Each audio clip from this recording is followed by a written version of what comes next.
ailleurs en Afrique francophone. Et je me permets de féliciter nos frères maliens, de leur dire qu'ils font notre fierté, de les encourager à rester dans ce siège, d'encourager le président Assimi Goïta, parce qu'il n'a pas perdu la face. C'est ceux qui voulaient l'humilier qui aujourd'hui sont obligés d'aller à Bamako manger du fognon. Donc il n'a pas à rougir. Et nous lui disons que nous l'encourageons et qu'il doit continuer à rester très proche de son peuple.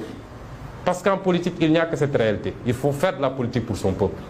Qu'il ne se détourne jamais de cet objectif. Qu'il ne se laisse jamais embrigader dans des discours politiciens où on va lui dire que c'est toi qui es là, tu es le tout-puissant, qu'il reste collé aux intérêts de son peuple. Ils gagneront cette guerre contre la gangrène djihadiste par la grâce de Dieu et par les efforts des Maliens et par les efforts de tous les Africains. Si ce problème n'est pas réglé jusqu'en 2024, nous avons vu que Macky Sall a rapatrié les quelques éléments sénégalais qui étaient là-bas. Puisqu'ils n'étaient pas là-bas en tant que Sénégalais, ils étaient là-bas parce que la France lui avait demandé d'amener des troupes. Mais si ce problème n'est pas réglé jusqu'en 2024, si nous sommes élus président de la République, nous dépêcherons des troupes pour soutenir nos frères maliens et en finir avec cette gangrène. Qu'ils tiennent bon et qu'ils restent dans la dignité qu'on connaît. La dignité qui a été professée dans la charte du Mandem, celle qui a été professée dans la déclaration de Thierno Souleymane Baal, document que nous avons tous oublié au profit de la Déclaration universelle des droits de l'homme de la France. Et c'est pourquoi j'appelle les uns et les autres, j'appelle les citoyens, j'appelle les militants et les militantes à être vigilants, à se préparer, parce que le camp d'en face ne lâchera pas. Ils ont fomenté un ensemble de dossiers, parce que leur objectif, ce n'est pas d'emprisonner Ousmane Sonko, parce qu'ils savent qu'Ousmane Sonko, à l'intérieur d'une géole, est beaucoup plus difficile à gérer qu'à l'extérieur. Leur objectif, c'est de trouver un motif de condamnation, ne serait-ce qu'au sursis, dans les 18 mois à venir, pour empêcher la candidature de Ousmane Sonko à l'élection présidentielle de 2024. Est-ce que le peuple l'acceptera? Est-ce que vous, militants et militantes, vous l'accepterez? Est-ce que vous, frères africains, vous l'accepterez? Je ne pense pas que oui. Et c'est pourquoi nous vous demandons de vous tenir prêts à faire face à ces projets de forfaiture. Et je l'ai dit et redit. La dernière fois, j'avais dit à la France de lever son coude de notre cou. Ça a trop duré. Des siècles d'esclavage, des décennies de colonisation et des décennies de néocolonisation. Vous ne voyez ça qu'en Afrique dite francophone. Les pays qui ont été colonisés par les anglophones ne vivent pas ce problème-là. Il est temps que cela cesse.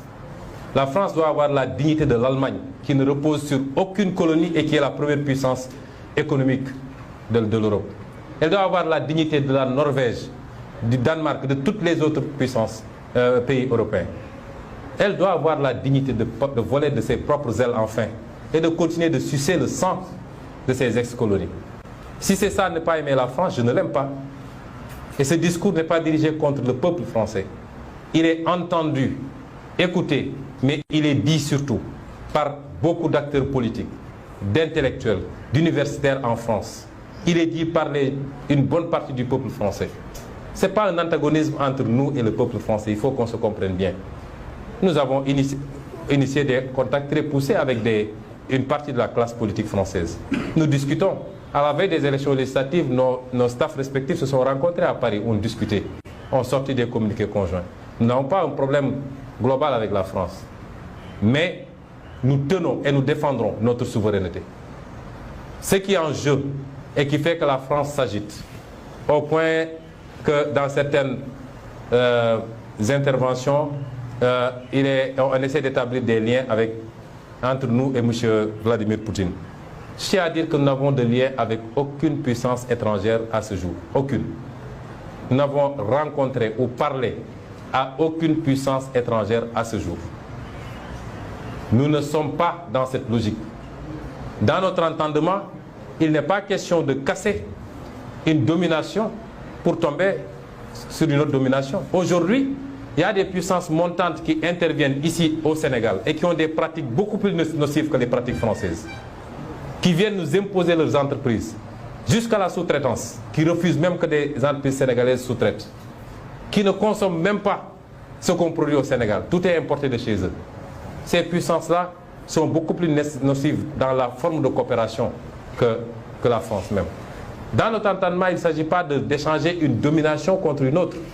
Il s'agit d'assumer une souveraineté totale, absolue, et de collaborer avec tout le monde dans un sens bien compris de gagnant-gagnant. La France sera un partenaire si elle le désire, mais pas dans les conditions actuelles. La Chine, les États-Unis, tout le monde. Je serais heureux de rencontrer M. Vladimir Poutine. Parce que je suis un homme libre dans un pays libre. J'irai rencontrer M. Poutine si ça devenait possible. Comme je serais heureux de rencontrer M. Biden, de rencontrer le président Buhari, de rencontrer Ramaphosa et tout autre président de la République. Nous n'avons pas de complexe par rapport à ça.